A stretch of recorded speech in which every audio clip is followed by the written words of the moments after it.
C. Padma Kumar, Executive Director of Terumo Penpal Limited. Terumo Penpal is a pioneer in the Indian blood bag industry. Padma Kumar started his career as a junior project executive in the company and worked his way up from the shop floor. He is also promoted director of Enter Technologies Private Limited, which is a medical transcription and medical BPO company. His interests are quality management, negotiation, and business management. He has an MBA. He is a patron member of the Trivandrum Management Association, the past president of the Rotary Club of Trivandrum. He is presently chairman of the CII Thiruvananthapuram Zone. I invite Mr. Padma Kumar to make his presentation.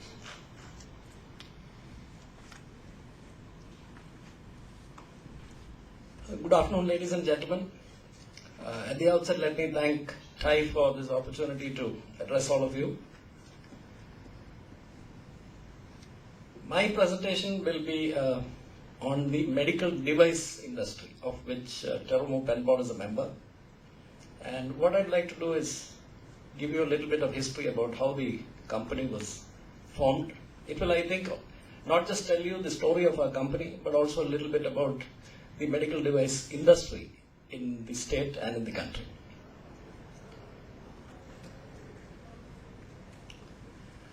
The first thing to understand about medical devices is that this cannot be done in isolation. You need an ecosystem, and which is quite different from a lot of other industries. So what does this consist of? Obviously you need specific specialized material, tube, sheets, injection molded components. You need a set of people like subcontractors. You need high quality utilities which are very specific to medical device industry, testing labs, and you will also find there is a combination of disciplines at work in most medical devices. You need biology, you need engineering, chemistry, polymer chemistry, the pharmaceutical sciences. So without having this kind of an ecosystem, it's actually quite difficult for a medical device factory to be set up. So let's just go back to when the company was set up. What did it look like in Kerala?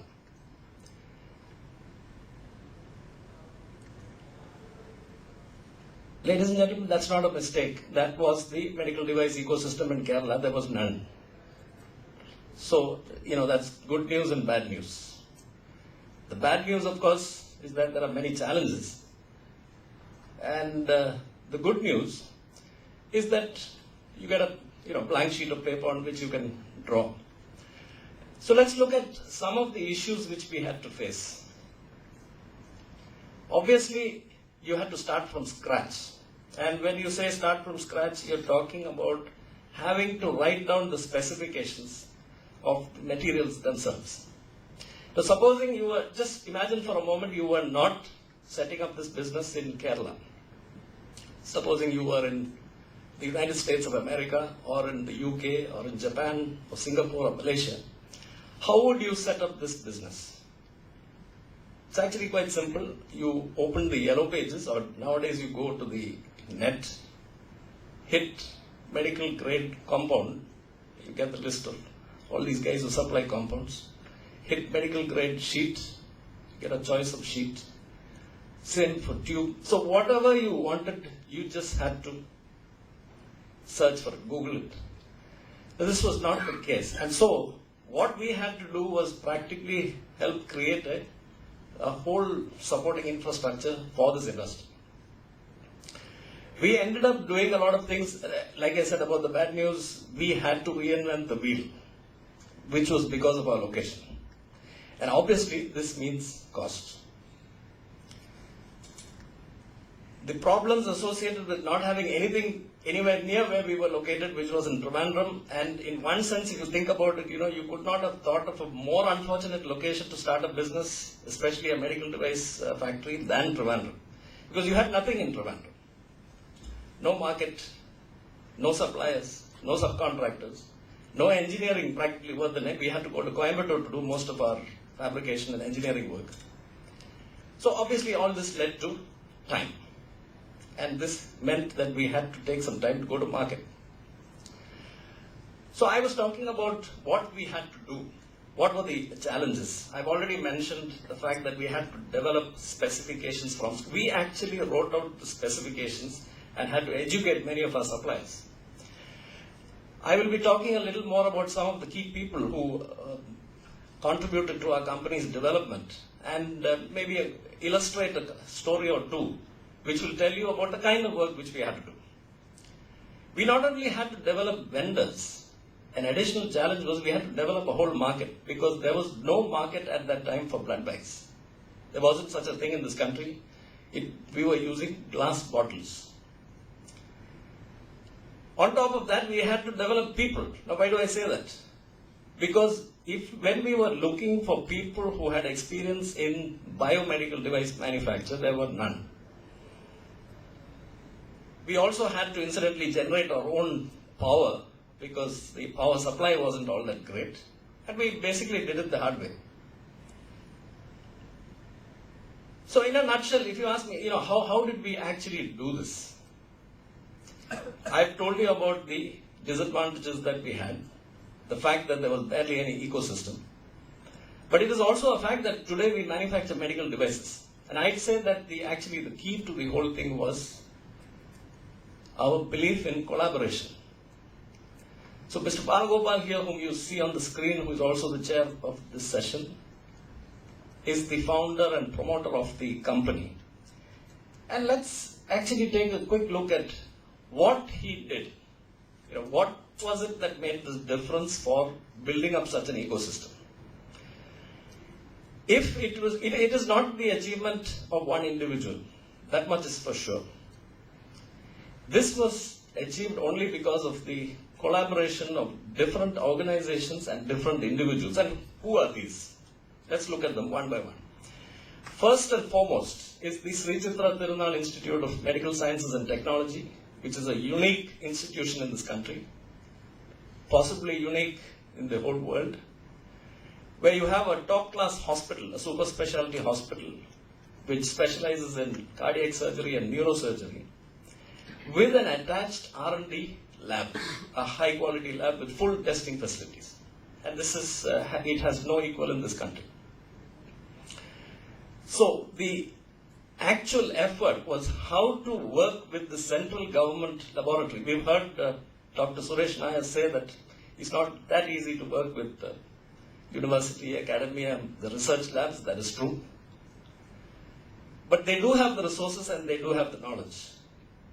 Second, I've mentioned VSSE here. You may be wondering what this has to do with medical device manufacture. After all, they are in the space business. True. But because of their peculiar requirements, I said that Trivandrum had very little very little infrastructure. I was wrong. Trivandrum did have, even in those days, some infrastructure. And this was unique because of VSSE. Their peculiar requirements needed very high precision machining and engineering. So they had developed a set of subcontractors, some of whom we used for our own machining requirements. We also used the doctors from some of the top hospitals in India. Hospitals like Chitra itself, the All India Institute of Medical Sciences, the Assembly of God Church Hospital in Calcutta, KEM in Mumbai. These hospitals who participated in the multicentric clinical trials later became actually advocates and proponents of the new technology. Because blood bag was a new technology, and like any new technology, it took a long time to develop. The engineers within Chitra, outside the Chitra Institute, and of course our people in Penpal.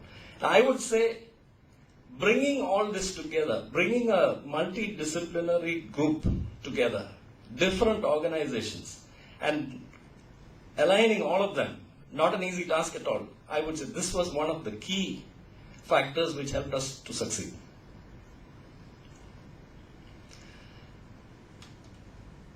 This picture is of Dr. C.S.B. Nair, who is now technical advisor to Terumu Penpal.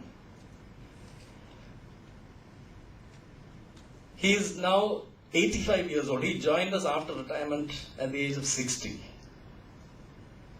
Dr. Nair still works for Terumo Panpol. He still works out 3 times a week in the gym, and both intellectually and physically in perfect condition. Dr. Nair is one of the key people behind the success of our organization. And in what way?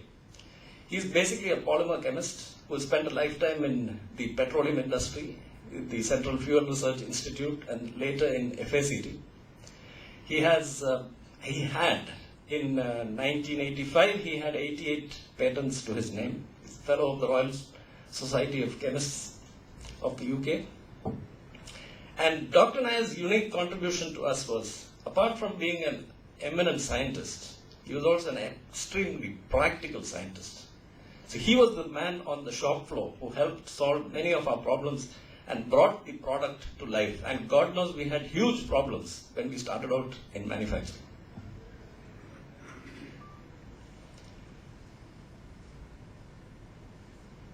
We had enormous problems, as I said.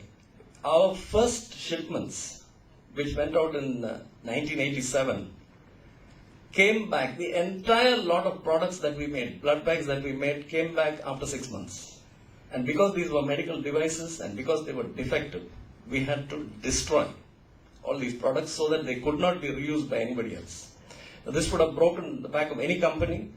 It nearly broke the back of ours, but we were fortunate in finding people still believing in the company and the technology who were willing to back us with money. So we survived, and we, as I said, we did it the hard way. So what did we get out of this whole exercise?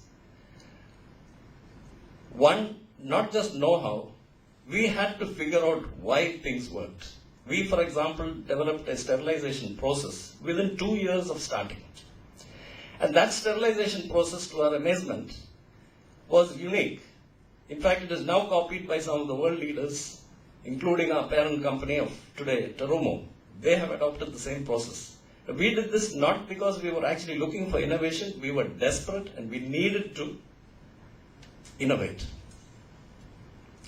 There is a term which I believe is now common parlance, jugaad innovation. There are even books written on the subject.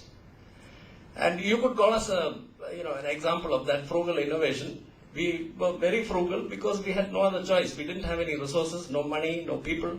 So we were extremely frugal in the way we went about things. And to give you an excellent example of such jugaad innovation, we had a massive problem with sterilization. Our process was using steam sterilization.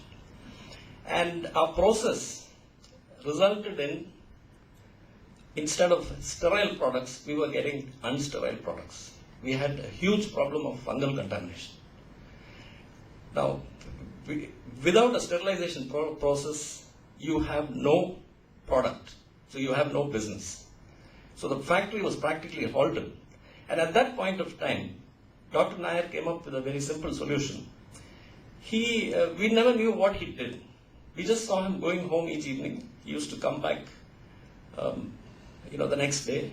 We will have some trials, we'll have some discussion. Meantime, no production is taking place. This must have gone on for a couple of weeks. At the end of this period, the problem was solved. We had a new sterilization process in place. The cost of this whole thing was actually zero. Because he never gave us a bill for that. What he had actually been doing was quietly taking blood bags home and using his Prestige pressure cooker to do his own trials. And he had figured out the basics. And then he came back and applied that in the factory. So I think you can't get a better example of jugaad innovation than that. We also, at the end of this process, we got what I would say is, especially after about 20 years of hard work, the beginnings of a good ecosystem in terms of suppliers, distribution networks, subcontractors, and testing labs, very importantly. This is the product, of course, that we manufacture, the blood bag. So let me come to what I think are the opportunities today. I've talked about what we have done, basically to try and give you a little bit of context and background. And from there, I hope to show you what are the kind of opportunities available. The medical device industry is growing rapidly, estimated to grow over 15% CAGR. And the key success factors for such an industry to succeed, they exist today in the state of Kerala. And what are they? You need skilled labor, interdisciplinary skills. You need, very importantly, strong universities and a good collaboration between university and industry. You need big device companies. Absolutely important. Now, fortunately, we have two device companies located in Trivandrum, Terumo Penpal and HLL Lifecare Limited. You also have SFO Technologies in Cochin. A very important factor which determines success today in the broad medical device business is the role of IT. And we are very fortunate in Trivandrum in that we have the Techno Park. You have the Info Park and so on in Cochin. So Kerala is very rapidly becoming an IT state. We have ancillaries. Once again, let me repeat, the Sri Chitra Tirunal Institute, which continues to be a major hub, which can, it can be the basis for a medical device cluster. And it's very encouraging that the government of Kerala is thinking about setting up a medical device cluster around Chitra and the device companies in Trivandrum. So if you're an entrepreneur, what could you do? You don't have to set up straight away a blood bag factory, for example, or a major medical device. You could just pick one portion of the finished device and supply intermediate components. You could supply medical grade compounds, you could supply sheet or tube or injection molded components. You could supply the packaging which is also specialized, and you could supply special purpose machines. But the advantage of this is it's not easily replicated. The fact that you could make this doesn't mean you can supply to anybody, because the medical device industry has some strong entry barriers which are mostly related to quality and science. This view will show you some of those components which I was talking about. You can see the tube, the sheet which is used to manufacture, and also the components.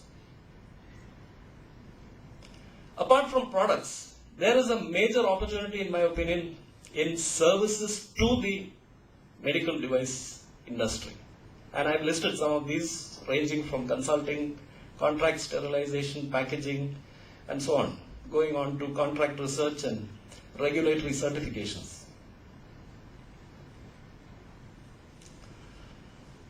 In terms of business opportunity, what are we talking about in terms of investments? Anything from 1 crore of rupees to 100 crores. What are we looking at? ROI in terms 20 to 30%. Payback period is not too long, and the gestation period, primarily because you will need to. It's not so much the lead time for your construction, which could be very simple and little. You could even have modular clean rooms. The basic time is to convince your customer, because quality is absolutely vital. The risks which you're going to run are regulation is very critical for the medical device business. Quality of your products, people, getting the right kind of people, the right qualification, and of course changes in technology. This is just a shot of our blood bag factory today. It is a large facility, one of the largest in the world, and of course the costs of setting up such a facility are high. So like Dr. Nair suggested, I think perhaps we should go in phases.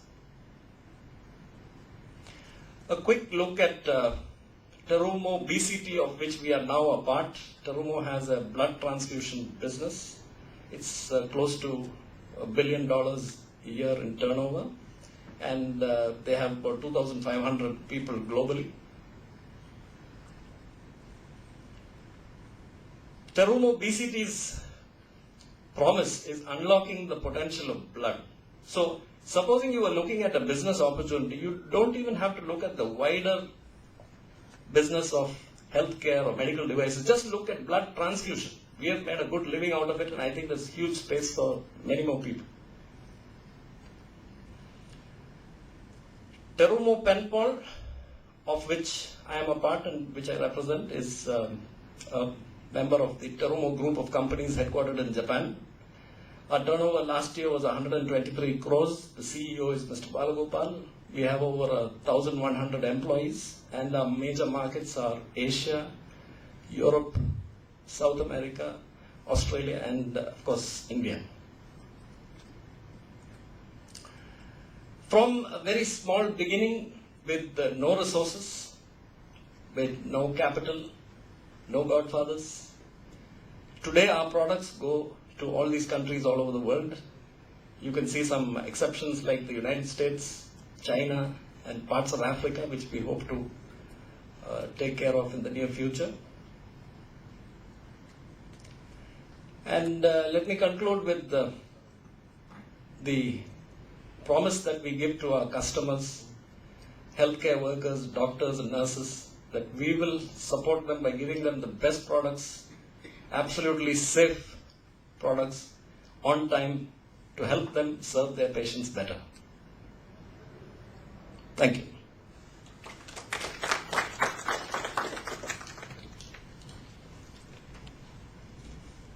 Thank you, Padma. We will now go to the third speaker. I have great pleasure in introducing N.T. Nair. A few words about his career. He has more than 3 decades hands-on experience in electronics, electrical and IT fields in R&D, engineering, general management, and technical writing, etc.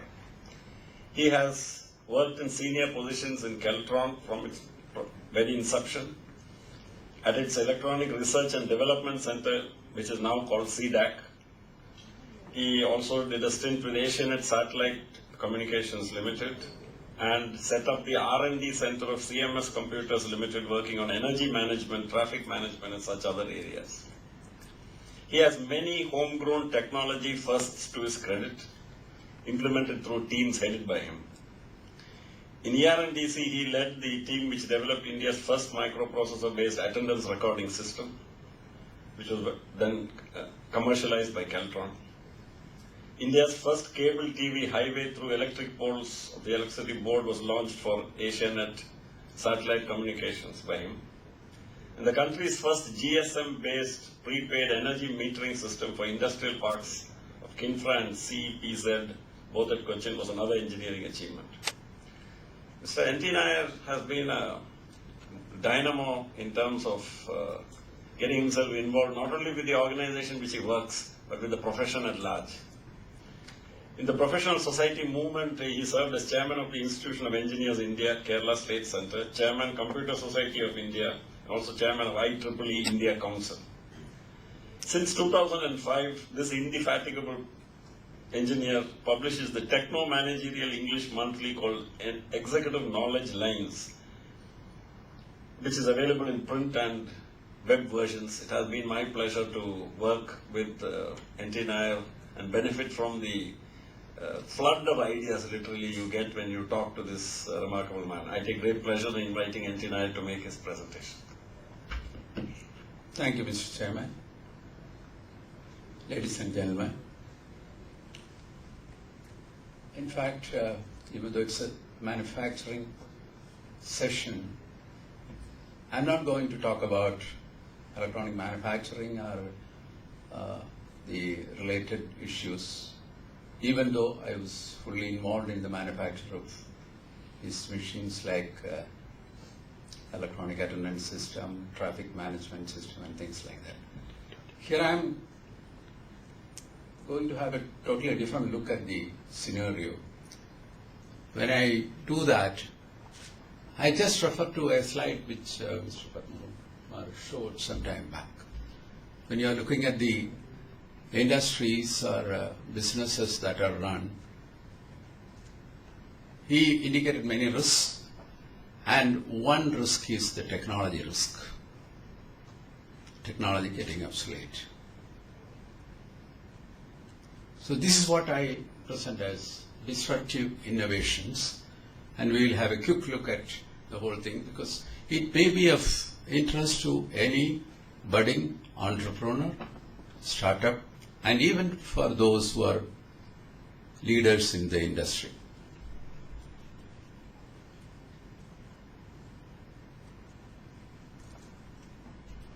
So this is a punching machine about which I don't have to tell you. This has been a regular scene in any factory in the last 40 or 50 years. Mechanical punching machine, people used to come to this, take a card and punch it and then proceed into the work area. Then in the 80s came the electronic attendance recording systems, thanks to microprocessors and advances in electronics. What really happened was mechanical punching systems were edged out. Anglos is one of the pioneers in making mechanical punching systems. They had to wind up their operation of this area. Of course, they went into the electronic attendance system, but that was a later process. It is a clear case of a disruptive innovation which has come into action. A quick look at what is disruptive innovation. I am sure most of you might be already aware of it. Still, the term disruptive innovation, which is a synonym of disruptive technology, they are identically used. It was coined by Professor Clayton Christensen of Harvard Business School. He identified the following reason for seemingly well-managed companies, innovative in their domains, collapsing suddenly. Disruptive technologies bring to a market a very different value proposition than had been available previously.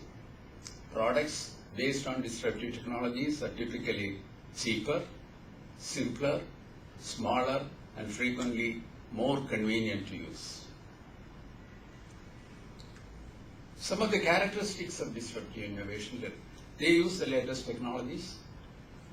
They are generally made to be energy efficient, small in size, more reliable, and they are designed in such a way that any layman can use it.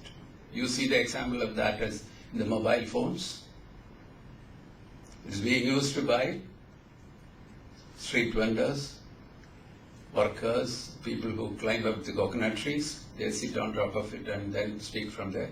That has been designed with the user layman friendliness in sight. First mover advantages in emerging markets.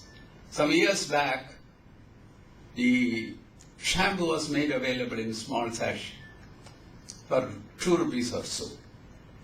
Till then, biggies, larger shampoo manufacturers were comfortably selling their wares at very high price, 20, 30, 40. Now I think it has gone up to 100 or 200 rupees. But with the arrival of these 2 rupee flexi packs, it's a revolution. The whole, they had to come down. The biggies had to look at this and replicate it in their own way, because people are comfortable with this 2 rupee pack, which was very convenient to buy and use and throw it out.